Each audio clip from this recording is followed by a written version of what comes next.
Bu Sophie nggak bisa ngapa-ngapain tadi di sana, bingung saya gitu loh. Silakan Itu Bu mulut Sophie. si MP itu kasar begitu. Ya, Si shalom Bu MP itu Sofi, kurang selamat ajar datang. emang itu si MP. Mbak Kasar Sofi. begitu. Ya, jadi saya mau tegaskan sekali lagi teman-teman. Kita sebagai apa ya, netizen juga, saya juga mengamati semua room, beberapa apologet juga saya mendengarkan ya.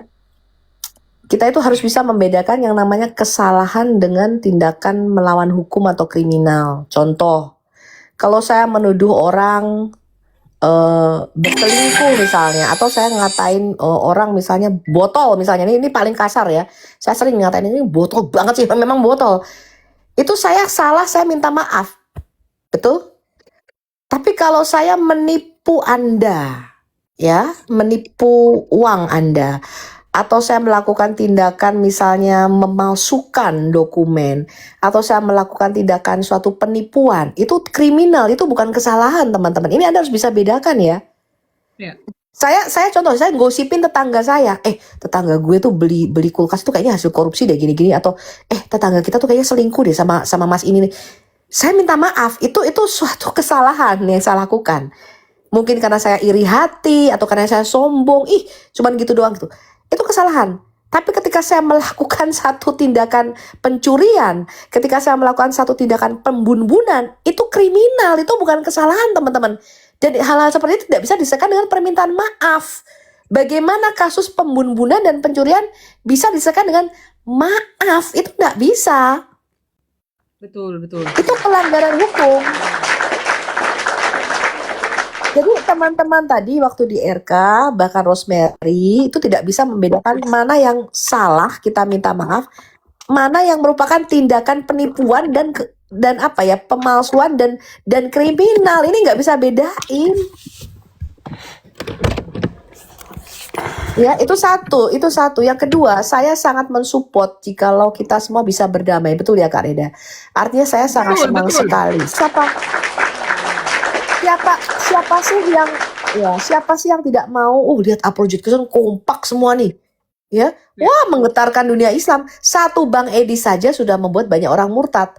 Kebayang kalau kita semua bersatu teman-teman. Saya, Agatha, Elia Myron, RK, Joseph, semua bersatu dari berbagai denom, kita bisa melawan kadrun. Gemetar Indonesia teman-teman, nggak sampai 2030 udah 50% Indonesia dimenangkan. Indonesia dimenangkan, betul. Ya. Bahkan saya di gereja pun saya kemarin gelisah, gimana ya Tuhan caranya bisa memaafkan orang-orang ini ya Tuhan, gitu. Ya. Gimana caranya saya bisa memaafkan ini? Beri saya hati, kelapangan, kebesaran dada ya, untuk bisa memaafkan, untuk bisa legowo, untuk bisa menerima ini gitu loh. Ya. Tapi tadi pun ya teman-teman bisa lihat sendirilah ya, semua Anda bisa menilai apa yang terjadi. Kecewa saya Bu, kecewa jujur, kecewa sekali acara itu. Saya berharap sebenarnya saya nongkrong di situ lama. Saya telepon Edis tadi, kalau bisa kamu masuk, saya bilang.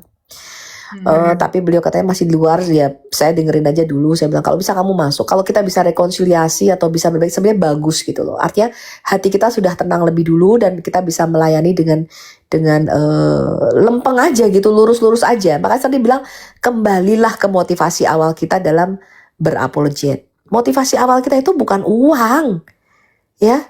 Bukan ketenaran. Ya, motivasi kita pertama pasti untuk menyenangkan hati Tuhan. Hati saya tuh ke Muslim, hati saya tuh ke Indonesia, supaya mereka mengenal kebenaran.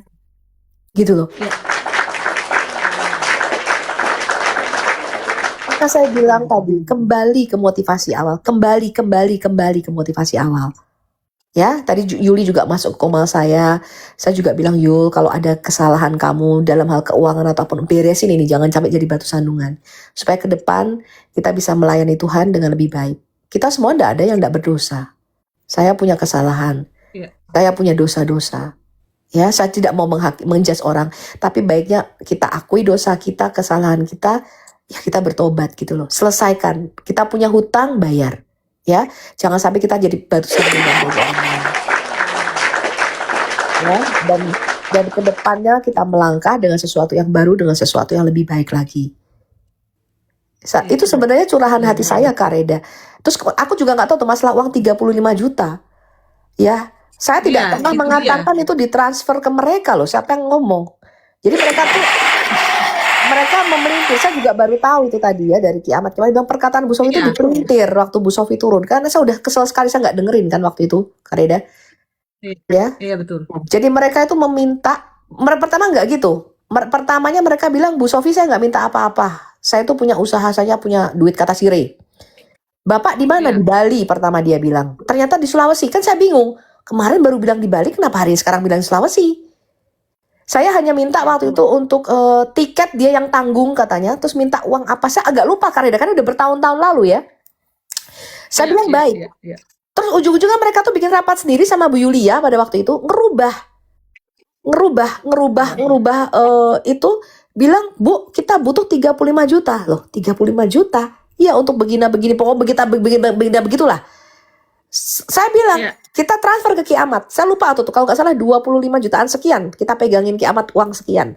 Ya, saya nggak mau transfer ke mereka. Saya bilang Kiamat bayarin itu semua. Ada apa-apa minta dari Kiamat. Saya bilang jangan sampai kamu berhutang. Semua tiket, makan kamu, apapun itu bayar. Kamu butuh berapa? Ya, saya bilang jangan sampai kamu kita ada hutang sama mereka, jangan sampai mereka rugi. Saya begitu loh. Ya, bayarin itu semua, apapun yang mereka butuhkan. Tapi saya tidak transfer saya hanya melalui Kiamat. Nah, saya juga baru tahu akhir-akhir itu Kiamat waktu di rumahnya si Coki itu dimintain saya dimintain satu hari tinggal 1,5 berapa? 1,5 juta. Iya, 1,5 juta betul kan? Saya nggak salah ingat soalnya. Saya sampai kaget loh, kok bisa? Kalau nggak salah berapa hari waktu itu? Kok bisa kamu nggak ngomong ini sama saya? Iya Bu, saya tuh diperas Bu. Satu hari di situ saya diminta uang 1,5. Nah terus kemudian kasus yang tas itu Kak Rida tahulah cerita selanjutnya dan sebagainya.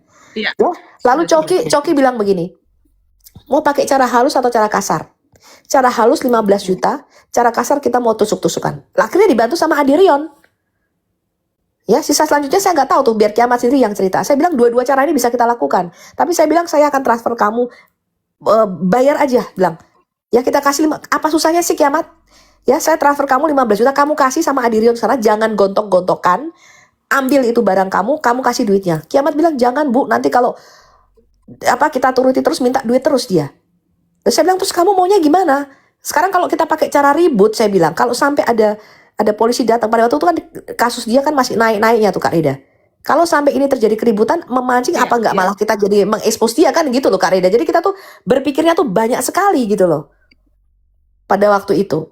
Ya, saya hanya menuruti aja kemauan dia, bagaimana kita support begitu. Karena jadi kita nggak mau nyetir kehidupannya dia. Saya cuma ngomong sama Kiamat begini, ini kehidupan kamu, ini masa depan kamu. Ya. Kamu yang menentukan, kita akan support kamu. Kamu maunya gimana? Gitu loh maksud saya. Kamu maunya gimana? Ya. Kalau kamu mau ke Amerika, kamu bikin visanya. Dia tuh malah bingung sama kucingnya waktu itu Kak Reda. Bu, saya punya kucing ini bisa dibawa. Kucing satu bawa sini 50 juta. Gue bilang gitu. Gak bisa terpisahkan ya dari si kucing itu. Ya. Nah itulah jalan ceritanya ya Kak Reda. Jadi dan teman-teman harus paham ini. Saya gak pernah mau buka ini sebenarnya. Tapi mereka ini keluar-keluar terus Kak Reda. Iya. Naik kemana-mana bawa nama saya. Bawa namanya Kiamat. Itu kalau nggak congkornya ditutup Kak Reda. Aduh. Ya saya udah gak kuat itu Kak Reda. Terus rasa sampai gemetar ngomong sama mereka ini. Saking marahnya saya Kak. Saya sudah diam tapi digebukin terus.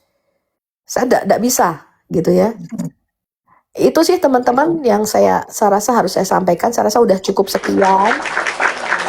Saya akan turun ya. Saya hanya akan dengarkan. Kalau memang itu tindakan kriminal, lanjutkan saja. Diproses saja kalau menurut saya. Ya dan saya dan Bang Edi saya sudah sepakat kita akan fokus kepada pelayanan penginjilan. Itu saja Kak Reda. Gitu ya teman-teman semuanya. Jadi boleh saya cakap-cakap? Ya silakan. Ya silakan. Ya baiklah. Ya, dari awal tadi saya ikuti, pertama memang diajak si bom ada di situ. Tapi saya sudah feeling saya selalu pas. Kalau enggak, saya belum ke studio lah. Kalau tadi kan sinyal terganggu lah. Tadi kan pas pada turun semua nongol dia kan. Nah, jadi itu sudah tabiat itu, sudah tabiat.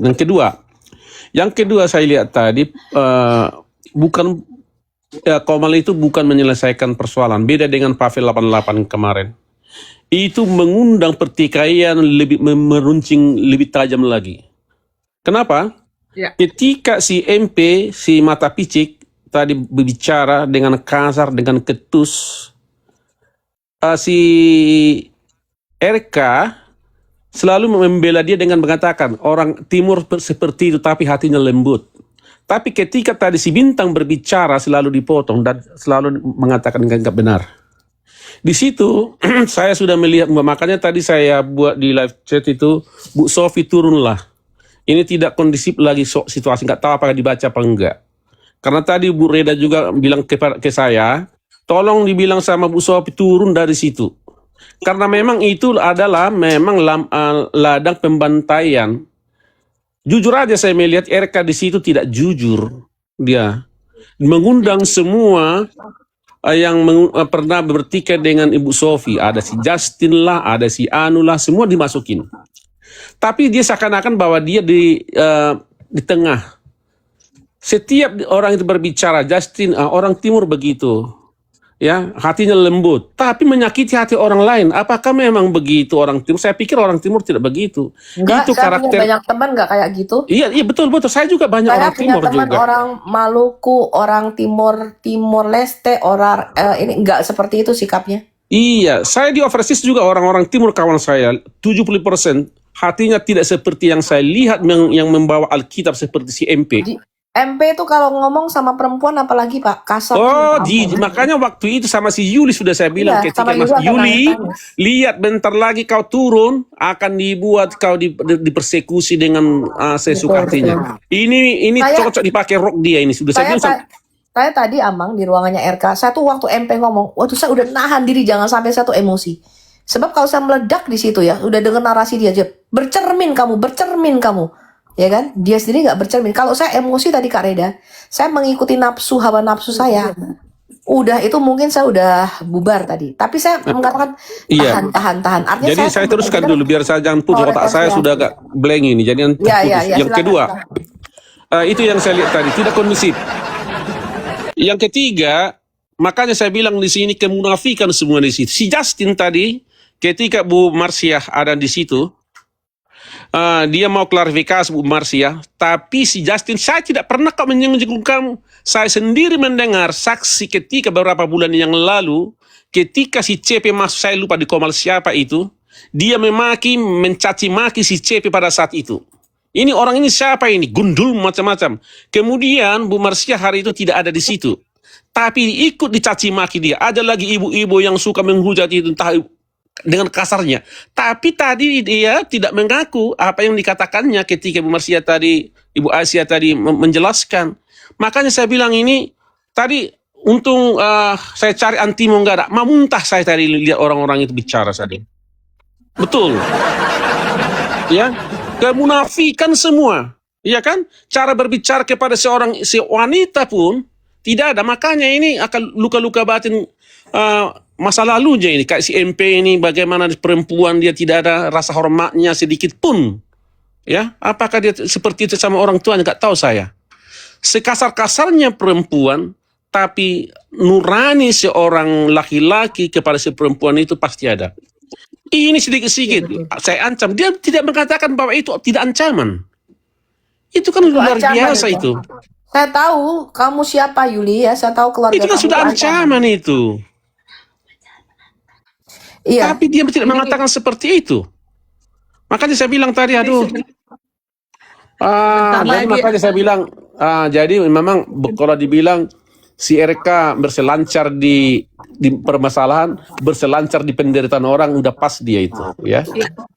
Iya, jadi tadi sebenarnya gini loh, kita perdamaian itu tidak bisa terjadi kalau tidak ada kejujuran. Tadi saya berharap sebenarnya Pak Bom Bom mengakui secara publik, jujur aja di hadapan publik, masalah selesai tadi. Ya, menurut saya kalau beliau mau mengakui saya melakukan penipuan, pemalsuan, dan saya minta maaf secara publik, mungkin satu masalah sudah selesai dulu Kak Reda. Ya, satu. Kedua, Rosemary juga tadi tidak jujur. Ya, saya mengatakan, kamu pernah nggak bikin flyer Iblis TV? Oh enggak, begini. Ketika saya bilang, Fed pernah nggak lihat? Oh ya pernah, baru dia ngaku. Ya, kamu kan duduk di situ, karena kamu sekolah minggu nggak pernah bolos dari kecil. Kenapa kamu dan Mr. Sila diam saja melihat kelakuan temanmu kayak gitu loh. Melihat kelakuan temanmu memfitnah orang, kok kamu diam? Hah? Kamu bikin flyer Iblis TV, Edi Saksi Yehova, Apollo Gate House, Cinta Akan Uang. Kok kamu diam gitu loh? Kamu kemana aja? Malah dari putar balik. Tidak, Bu Sofi, saya justru tadi denger nggak kata-katanya Rosemary? Iya. Jadi bagaimana makin mereka nggak jujur. Makanya saya bilang bagaimana kita bisa gini loh. Contoh ya, kalau ada suami istri berantem, gimana sih caranya berbaik? Jujur, betul nggak? Jujur. Gimana mau berdamai nggak ada kejujuran? Contohnya kemarin ya, misalnya saya sama siapa ya kemarin yang damai ya? Bu Sofi, saya misalnya minta maaf ya, saya melakukan ini. Artinya kan dia jujur gitu loh, betul nggak? Ya, saya juga waktu itu apa gitu, saya minta maaf gitu. Tapi itu berawal dari kejujuran. Gimana mau ada perdamaian kita nggak jujur teman-teman gitu loh. Makanya saya bilang kok ini kok berawal dari ketidakjujuran, nggak mau mengakui, terus kita mau berdamai lah. Apa yang mau didamaikan? Orang Anda jujur aja nggak bisa gitu loh. Ya, jujur aja nggak bisa. Ya, tambah tadi ada lagi Pak Lidara. Saya nggak pernah ngatain Bu Sofi sama Edis Marsion. Ya, cie. Kuping saya dengar sendiri kok. Dan bukan dari rekaman itu, waktu dia di komalnya Pak Bom Bom. Itu kan tadi rekamannya dia. Saya dengar sendiri ketika mereka membahas pernyataan Edis dan saya, wah pernyataan itu rencana itu Pak Lidara memang ngomong. Itu Marsion. Iya. Iya, saya pakai kuping saya sendiri kok. Tapi tadi kan nggak jujur sih. Nggak Kan di situ Saya juga dengar, tapi pada saat di awalnya kan sudah cerita masalah Edis. Pertama waktu mereka itu di Kumal Bom Bom.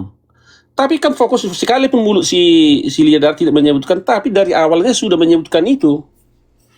Yang dibahas itu aja kok. Dua kali saya dengar itu bolak-balik. Jadi munafik juga tadi si Lidara. Tadi ketika si Kiamat juga tadi masuk tadi di tempat si RK juga. Wah, ini nggak benar ini cara orang tua ini ketika iya betul. Kalau nggak jujur, ngeles terus gimana mau ada perdamaian teman-teman. Betul. Iya. Dan sebagai host itu ya, Bu Sophie, teman-teman, ya, Bang Putra, sebagai host itu ya harus tahu duduk persoalan. Seperti tadi kan, sudah dibukakan si Bintang, tahu penipu katanya. Kita ada bukti digituin. Boleh dipajang buktinya sekarang, Bintang harus gitu dari hostnya. Baru fair. Ini, iya ya Pak Lidara, kalau Pak Lidara menipu udah di penjara sekarang ya. Gitu loh. Sementara saat dia terpuruk, ya kita bukan mau ini ya, maksudnya gila-gila hormat gitu, bukan. Intinya udah tahu kan memang room ini kan selalu terpercaya dan tidak asal bacot doang gitu loh. Semua kan pakai bukti yang autentik begitu loh, ya. Tunggu ini adikku PG lagi briefing di balik layar, teman-teman. Ya, ini akan mungkin Gimana Kareda? memang tanpa dia nggak bisa. Ya Kareda, aku Ini kami di bawah aja ya. Kayaknya aku udah nggak dibutuhkan juga. Dan ini, iya. jadi menurut saya, ya saya tetap berharap ada rekonsiliasi teman-teman. Artinya kita bisa, jangan seperti inilah gitu ya, saling singgung, saling apa, ini nggak enak sekali di hati saya tuh, sangat nggak enak ya. Cuman ya itu nggak ada kejujuran, gimana kita mau ini loh, mau bersatu di tengah perbedaan itu gitu loh. Ya, itu yang saya sesalkan tadi, nggak jujur itu nggak jujur. Jadi ya susah kalau kita nggak jujur teman-teman. Itu aja sih kalau menurut saya. Ya udah lanjutin aja teman-teman ya. Oke, saya denger aja ya. Ya, yuk makasih. Thank you. Ya, thank you Bu Sofiatul.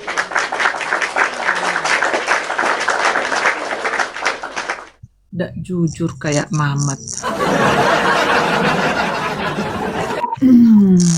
Nggak akan, kita nggak akan ngata-ngatain. Mereka iblis. Iya, mereka iblis. Itu kalian lihat itu judul teman-teman. Kalian iya. Jadi Keterbukaan awal dari pemulihan. Iya betul. Iya.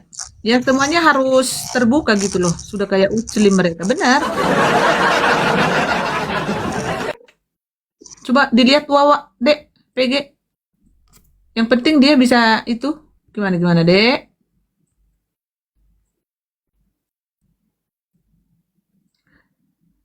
Tadi bisa naik dia sebentar. Cyber ada di bawah nggak? Cyber. Monitor. Cyber ada di bawah nggak? Hani. Nama akunnya pun Hani. Semua panggil orang kau Hani. Lapet juga kau. Nggak ada lagi namanya. Iya, intinya mereka hanya menjatuhkan seorang Edis TV, tapi tidak jujur.